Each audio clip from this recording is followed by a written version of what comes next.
ಕಳೆದ 8 ವರ್ಷಗಳ ಹಿಂದೆ ಮಾಜಿ ರಾಷ್ಟ್ರಪತಿ ದಿವಂಗತ ಡಾಕ್ಟರ್ ಎಪಿಜೆ ಅಬ್ದುಲ್ ಕಲಾಂ ಅವರ ಸಹಿಯನ್ನ ಫೋರ್ಜರಿ ಮಾಡಿ ಅವರ ವ್ಯಕ್ತಿತ್ವ ಮತ್ತು ಗೌರವಕ್ಕೆ ಧಕ್ಕೆ ಉಂಟು ಮಾಡಿರುವ ಆರೋಪಿಗೆ ಉಡುಪಿಯ ಹೆಚ್ಚುವರಿ ಜೆಎಂಎಫ್ಸಿ ನ್ಯಾಯಾಲಯವು 3 ವರ್ಷಗಳ ಕಠಿಣ ಕಾರಾಗೃಹ ಶಿಕ್ಷೆಯನ್ನ ವಿಧಿಸಿ ತೀರ್ಪು ನೀಡಿದೆ.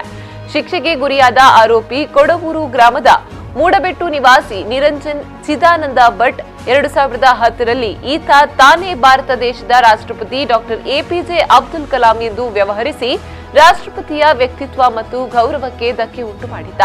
ತನ್ನ ಮನೆಯಲ್ಲಿ ಎಪಿಜೆ ಅಬ್ದುಲ್ ಕಲಾಂ ಅವರ ಸಹಿಯನ್ನ ನಕಲಿ ಮಾಡಿ ನಕಲಿ ದಾಖಲೆಗಳನ್ನ ಸೃಷ್ಟಿಸಿದ್ದ. ಈ ಪ್ರಕರಣದ ವಿಚಾರಣೆ ನಡೆಸಿದ ಉಡುಪಿ ಹೆಚ್ಚುವರಿ ಜೆಎಂಎಫ್ಸಿ ನ್ಯಾಯಾಲಯದ ನ್ಯಾಯಾಧೀಶ ಮಂಜುನಾಥ್ ಎಂಎಸ್ ಸಾಕ್ಷಿದಾರರ ಸಾಕ್ಷ್ಯ ದಾಖಲೆಗಳು ಹಾಗೂ ವಾದವನ್ನ ಆಲಿಸಿ ಆರೋಪಿ ಮೇಲಿನ ಆರೋಪ ಸಾಬೀತಾಗಿದೆ ಎಂದು ತೀರ್ಮಾನಿಸಿದ್ರು.